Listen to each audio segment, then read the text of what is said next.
This is the February 21st edition of Budget and Finance. We have quite a few on consent here. I'm going to run through the consent calendar. Can I get a motion? Moved, properly seconded. I'm going to run through this consent calendar, start reading through them, then we'll get to the bills we have that are not on consent. Item number 2, 2023-1979, Roten, Johnston & Gamble reduces the authority of the Metropolitan Government to issue general obligation bonds pursuant to certain initial resolutions previously adopted by the Metropolitan County Council. Resolution 2023-1981, Roten appropriates $16,779,600 from the General Fund Reserve Fund for the purchase of equipment and building repairs for various departments of the Metropolitan Government. 2023-2015, Roten, Welsh & Hurd approves a grant from the Tennessee Department of Mental Health and Substance Abuse Services to the Metro General Sessions Court to provide Tennessee Mental Health Court program services to enable the establishment of adult mental health court programs and treatment services to nonviolent offenders. 2023-2016, Roten, Welsh & Hurd approves Amendment 1 to a grant from the Tennessee Department of Mental Health and Substance Abuse Services to the Davidson County General Sessions Court for the positions of the Tennessee Certified Recovery Court Program. 2023-2017, Roten, Welsh & Hurd approves Amendment 1 to a grant from the Tennessee Department of Mental Health and Substance Abuse Services to the state trial courts to provide a Tennessee Certified Recovery Court Program at Davidson County Residential Drug Court to enable the establishment of adult drug court programs to address the needs of nonviolent offenders. 2023-2018, Roten & Welsh appropriates funds from the Martha O'Brien Center's Tennessee Opportunity Pilot Initiative Implementation Grant to the Metro Action Commission to formalize the parties' relationship while collaborating on direct services, capacity building, collaborative activities, and grant compliance. 2023-2020, Roten & Pulley approves the terms of cooperative purchasing master agreement for the purchase of special purpose vehicles for the transport of heavy sludge waste for the Department of Water Services. 2023-2021, approves a participation agreement between the Metropolitan Department of Water and Sewerage Services and Development Street Development, LLC, to provide stormwater infrastructure improvement through funding the design and construction of an improved stormwater system. 2023-2022, authorizes the Department of Water and Sewerage Services to enter into a utility relocation contract number 9313 with Tennessee Department of Transportation to construct PIN number 1255526.08 from Division Street to Vultee Boulevard in Nashville. 2023-2023, Roten & Pulley approves 2 amendments to 2 agreements between the Metropolitan Government and the Tennessee Department of Environment and Conservation concerning maintenance of closed solid waste disposal facilities. Item number 14, 2023-2024, authorizes the Metro Department of Law to compromise and settle the property damage claim of George Sawyers against Metropolitan Government for $25,466.01 to be paid out of the Self-Insured Liability Fund. 2023-2025, Evans, Roten, Withers, and Pulley approves an intergovernmental agreement between the Tennessee Department of Transportation and the National Department of Transportation for the repairing of existing pavement failures and resurfacing of 6.660 miles of Old Hickory Boulevard. 2023-2027, O'Connell approves a donation of $10,000 as a contribution to NDOT for studying roadway infrastructure improvements in Pytown near 7th Avenue South and Middleton Street. 2023-2028, Roten, Withers, and Pulley approves Amendment 2 to an agreement between the Tennessee Department of Transportation and the National Department of Transportation and Multimodal Infrastructure for the acceptance of work in connection with the construction of Hart Lane from east of Whitney Park Drive to SR 6 in Davidson County. 2023-2029, Roten, Pulley, and Welsh approves a Bloomberg initiative for cycling infrastructure grants from Bloomberg Philanthropies to the National Department of Transportation and Multimodal Infrastructure to provide consultant and technical assistance in finding creative solutions to deliver safer, more comfortable bike lanes. 2023-2030, Roten authorizes the Department of Law to compromise and settle the personal injury claim of Jenny Min against the Metropolitan Government in the amount of $85,000 to be paid from the Self-Insured Liability Fund.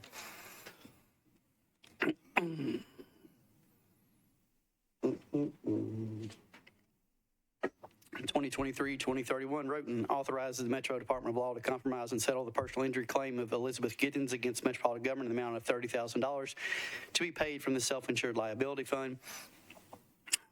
And that is the consent tally. I got a motion properly seconded. All in favor? Any opposed? You approve the consent calendar.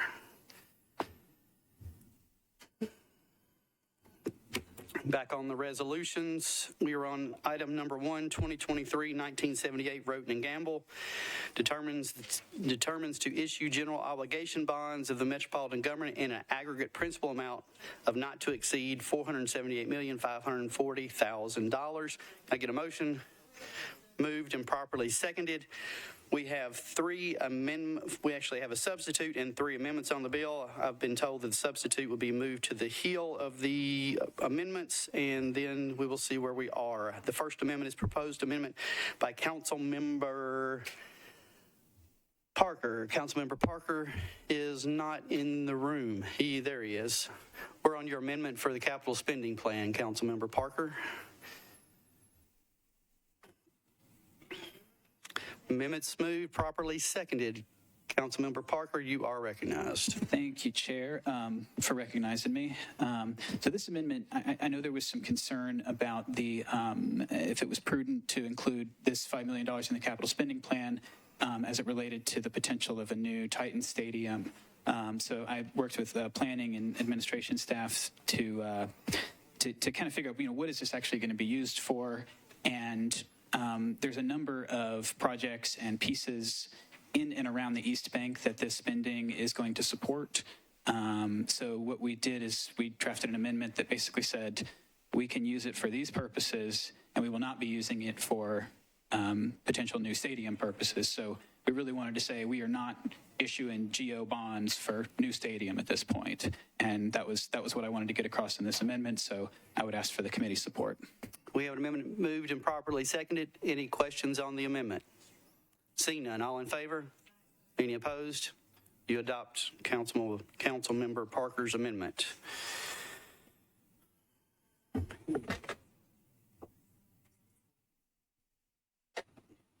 Oh, yeah, 14, sorry. Next proposed amendment is Councilmember Benedict. Councilmember Benedict, you are recognized. Thank you, Chair. I have a late filed amendment that I want to move instead of this one. So the late filed came out maybe an hour ago, and what it's for is, this is for the Inglewood Library. This is something that's been, the Inglewood Library, should I go ahead on this, by the way?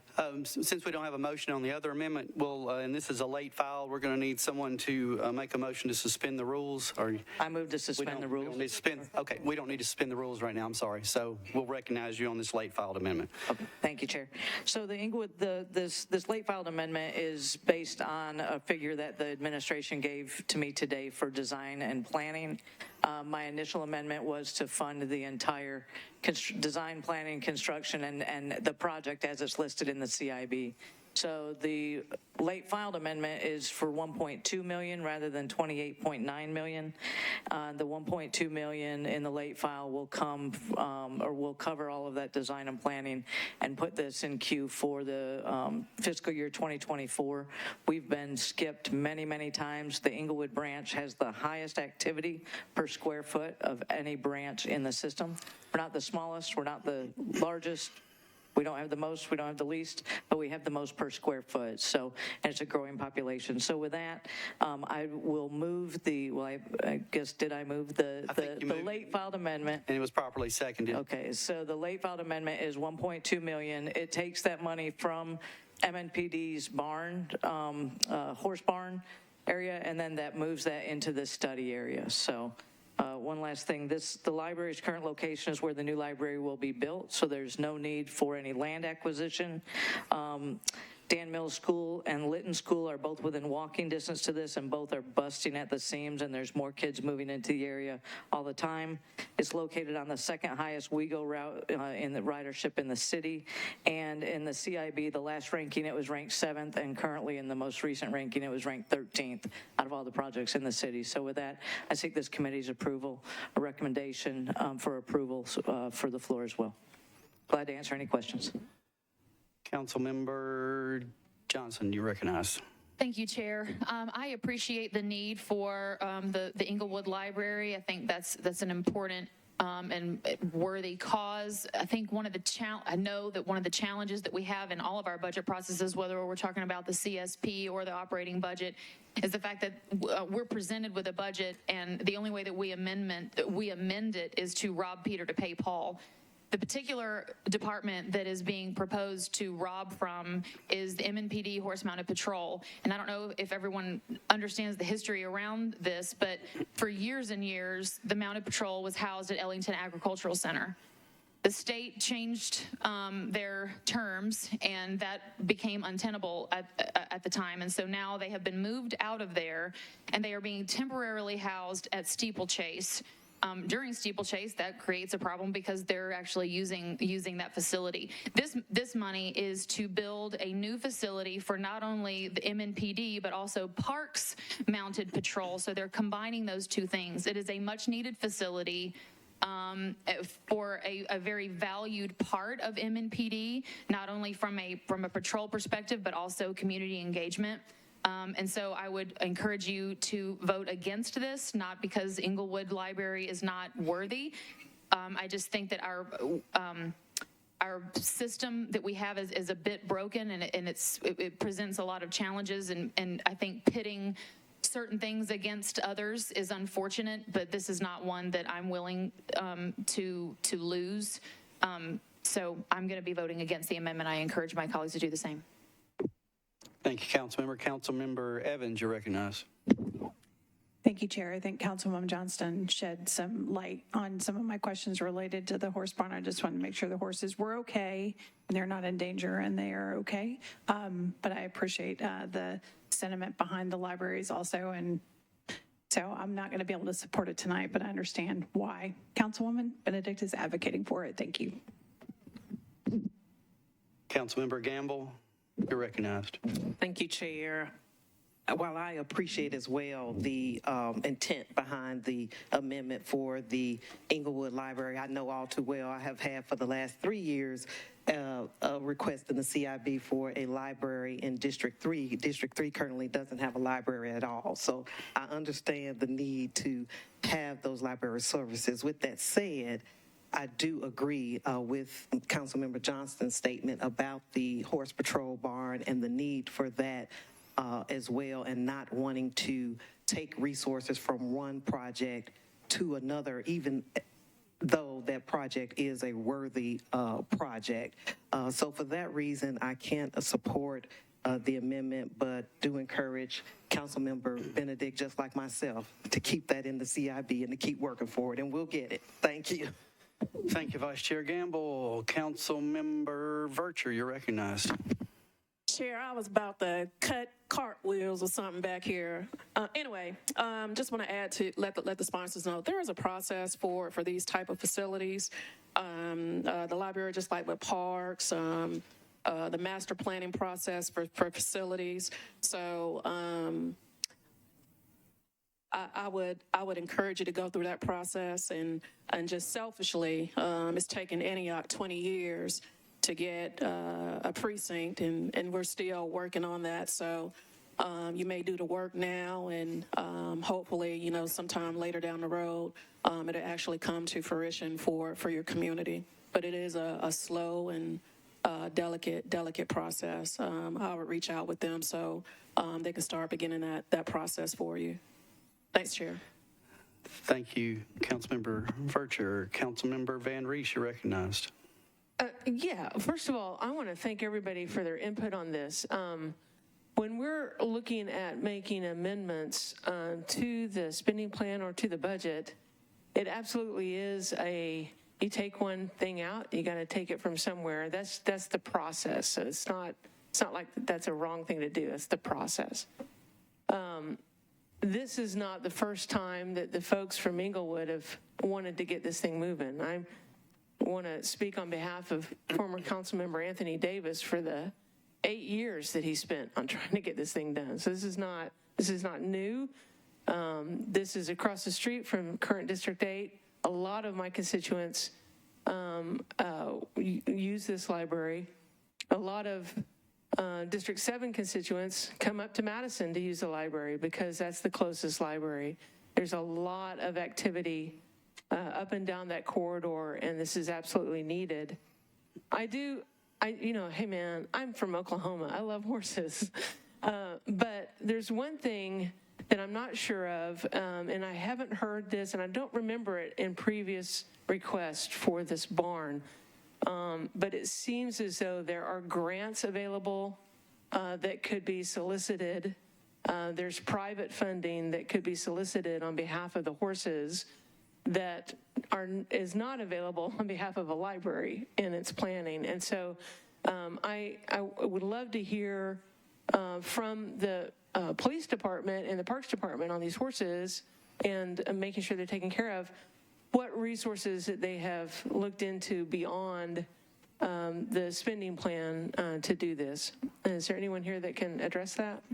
I see someone walking up from the back, so we will. And if you would introduce yourself, you are recognized. Sure. My name is Chris Gilder. I'm at the Metro Police Department. So I can't speak specifically to whether there's any grant funding opportunities related to that. I can tell you the Bureau deals with grants, and typically grants are not available for capital projects, at least the ones that we deal with.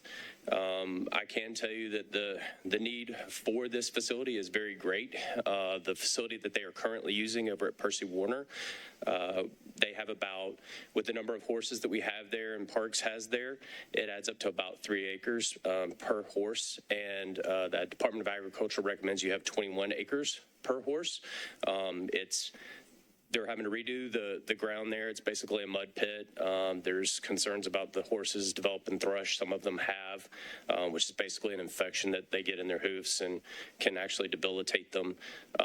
So it's, and there's other issues. They have to bring in food, whereas this facility has enough space for them to feed and pasture, and it's just an adequate space for them. So there is a great need for this facility. It presents a health issue for the horses. Like I said, Percy Warner's working out okay temporarily, but we're even on a temporary basis, we're having to do things to fix the facility just to make it adequate to keep the horses safe. And that's just, there's not a long-term option there. We have to move. I really appreciate that update, and I want to see a solution to both. Sometimes you have to give a little to gain a lot, and on behalf of my constituents, I support the opportunity to proceed with the library. I think making sure that our children have access to this library is as important, if not more so, than taking care of these horses. I think that I'm the first to be there if a petition needs to be created in order to raise money to do this privately. I think that there's an opportunity for that, but the library needs to happen. And on behalf of my constituents in District 8, I support Emily Benedict on this action. Thank you, Councilmember Van Rees. I see no other. Oh, Councilmember Allen, you're recognized. Thank you, Mr. Chair. Is there someone, I guess from libraries or general services, that can speak to whether there is a similar kind of facilities, conditions, ranking system for libraries like we have for schools? Is anyone from libraries in the? That would be like the number ranking system that, what does the roof look like? What does the HVAC look like? What is all that kind of stuff? The master plan does include some of that. I don't know that it's in the same exact format. I see someone from libraries coming. I don't know if okay. Oh, there she is. You're recognized. Yes, we have a ranking, and we've done facilities. We've looked at our facilities. It is high up on the list, but we did have it in the CIB in 26, fiscal year 26. FY26, okay. Thank you for that information. Thank you, Councilmember Allen. Seeing no other hands, Councilmember Benedict, you're still standing. You're recognized. Thank you, Chair. So a couple things. One, I think some folks look at me and say, boy, Emily can't wait to cut the police budget. Not true. Not true. What I'm looking at right here, though, is keeping 75% of the funding from the CSP with this. Horses are important, and when I have community events and the Mounted Patrol, attend that event. It is very popular. It is a great way to engage kids and help set the stage for kids and their engagement with our police force. So I want, this is no doubt important. It was important for me to leave as much of it as possible in there. And so getting the number of 1.2 million from the administration was crucial. I do think that our residents, to the point about policing, our residents for the past 3 years and for longer than that, but especially in the past 3 years, have asked us time and again to pass a moral budget. And an investment in our kids and our neighborhoods, to me, is something that this amendment does. And so if we can get the opportunity to send our kids to an after-school program at the library, then that's going to help keep them out of trouble and also help keep them in books. And so with that, I ask for this committee's approval, and I ask for a vote of approval. Thank you. Thank you, Councilmember Benedict. So it looks like we're going to have some positive votes and some negative votes. So seeing no other hands, if you're all in favor, please raise your hand. See 4 in favor. All opposed, please raise your hand.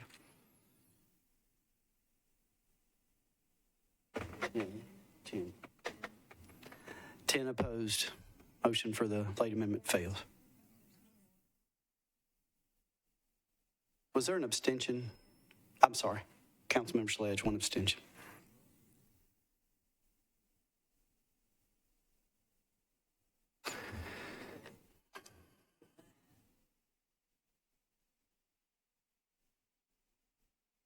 If you would like to present the other, I'm sorry, I thought you had skipped over that amendment, but if you'd like to present the other amendment, you're recognized, Councilmember Benedict. I'm good. I'm good.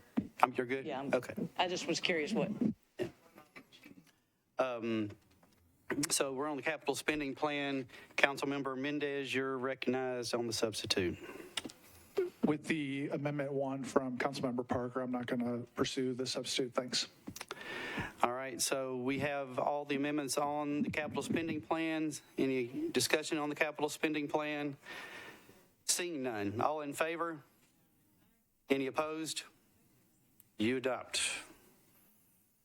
15 in favor, 0 against. Item number 3, 2023-1980 Roten and Gamble appropriates to certain accounts for the benefit of the Administrative Department, Police Department, Fire Department, Finance Department, Information Technology Services, Parks Department, National Department of Transportation, Department of General Services, Nashville General Hospital, and NDOT's surplus parking funds in the amount of $88,900,200. Can I get a motion? Moved, properly seconded. We have a proposed amendment by Councilmember Syracuse. Councilmember Syracuse, you are recognized. Sorry, tell me again where we are. We are on 2023-1980, and your amendment, it's on the, would you like to explain the amendment? Would you like council to explain the amendment? This is, thank you, Chair. You're welcome. This is an amendment to begin the process that we started in 2019 for looking at council office and things like that strategically, and this is to begin the planning process for the second floor. Okay. And we have any questions? Seeing none. All in favor? Oh, can I get I'm sorry. I thought we had a motion. I apologize. Can I get a motion? Motion on the amendment properly seconded. All in favor? Any opposed? You approve.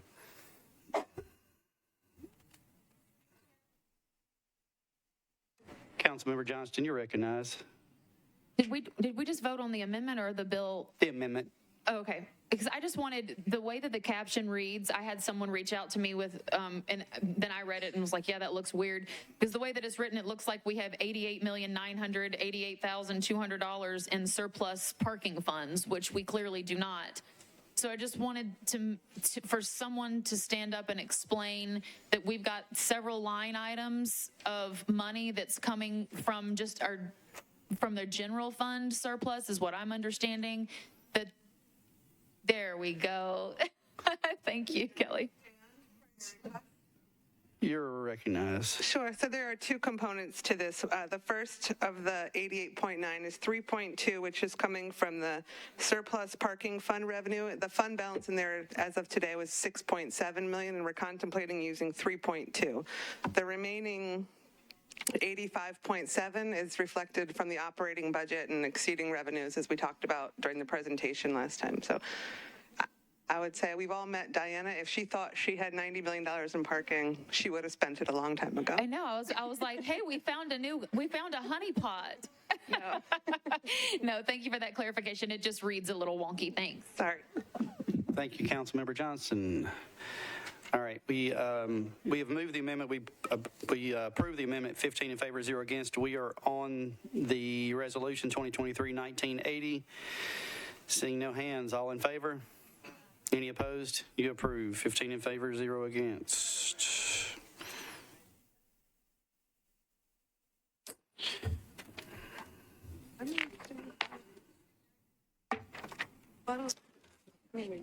Item number 9, 2023-2019, Roten and Withers approves the First Amendment to the lease agreement between Metro Government and Jocelyn Sign and Maintenance Company Incorporated for property located at 630 Murfreesboro Pike for parking purposes. Get a motion?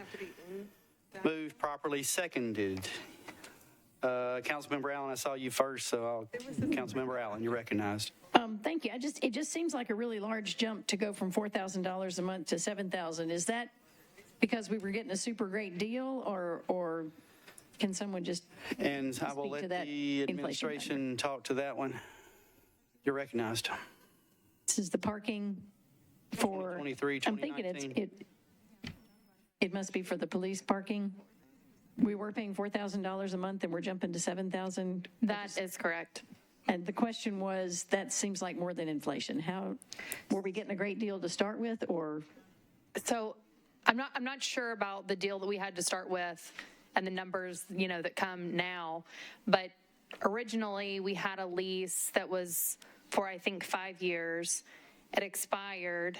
We did not timely renew the lease. And so in order to allow us to remain on the property, these were the terms that the property owner would agree to. Gotcha. Okay. Thank you. Councilmember Mendez, you're recognized. Thanks. I'm going to vote for this because we need the parking, but I think, especially since the landlord is owned by somebody who is on one of our major authorities, the airport authority, it's worth noting, my understanding is that the appraised rate value of the parking spaces is $6,000 per month, and that the landlord is insisting on getting more than the appraised value.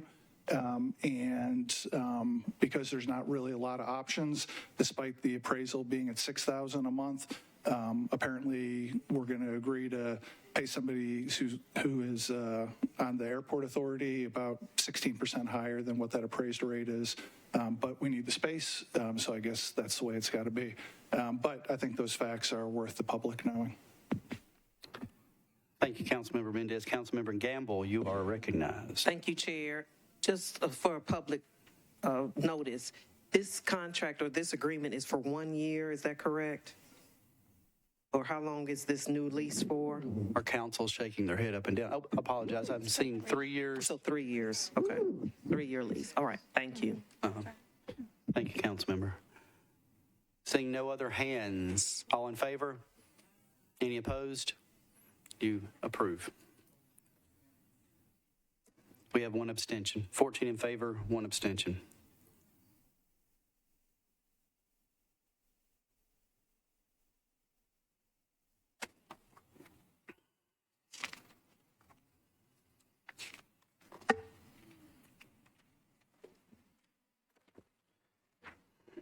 Item number 22, 2023-1690, Syracuse, Roten, and Pulley amends the Metro Code to establish a stormwater capacity fee.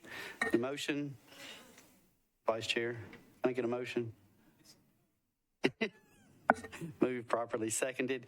We have a proposed amendment from Councilmember Syracuse. Councilmember Syracuse, you are recognized. Thank you, Chair. This is mostly housekeeping, and it puts additional whereas clauses that gives better clarity to some of the procedures for implementing this that both the development community and Metro Water were comfortable with. So it just adds some whereas clauses. Thank you. Thank you, Councilmember. Seeing no hands, all in favor? Any opposed? You approve. 15 in favor, 0 against. We are on the resolution as amended. All in favor? Any opposed? You adopt. 15 in favor, 0 against.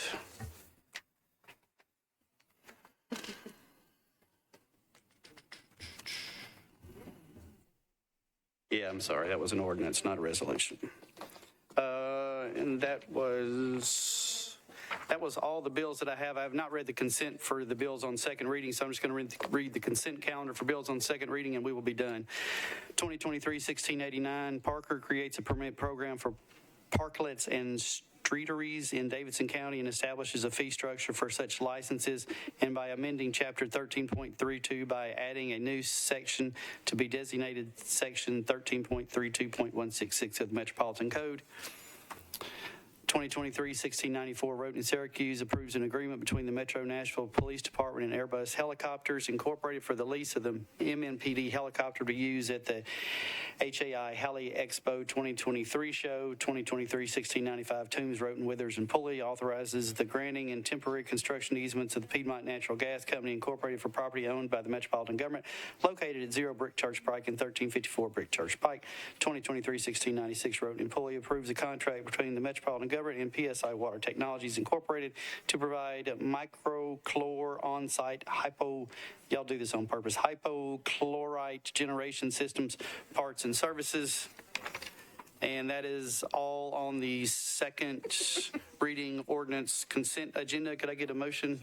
Moved and properly seconded. I apologize. Councilmember Allen, you are recognized. Thank you, Mr. I just have a question on 2023-1696. I don't know that I need to pull it, but if I don't know who's going to answer that. And if you want to read that again, more power to you. Let me find hypochlorite. There you go. I don't know who can answer, but if you'll ask the question. So yeah, it's not a chemical question. I just was wondering why this was a 10-year contract. That seems longer than what we usually do. Can someone at the administration table on item number 25? Mike? Oh, someone's coming to the back. You're recognized. Would you Hi there. Introduce yourself? Amanda Deaton-Ware, Metro Water Services. The reason that is a 10-year contract is because that is our bleach generation, and once we buy it, it is a multi-million-dollar piece of equipment, and we actually have to have the same equipment to keep it running, and it was very expensive to start, and it'll be very expensive, and we have to have the exact same stuff, and so we're getting good pricing, and we're moving forward, and since we're not changing because of the capital involved in changing it, that's why it's like there before you. I appreciate that. I'll leave it on consent. Thank you, Councilmember Allen. All right, we have got a proper motion seconded. All in favor? Any opposed? You adopt. 15 in favor, 0 against. Without objection, we are adjourned.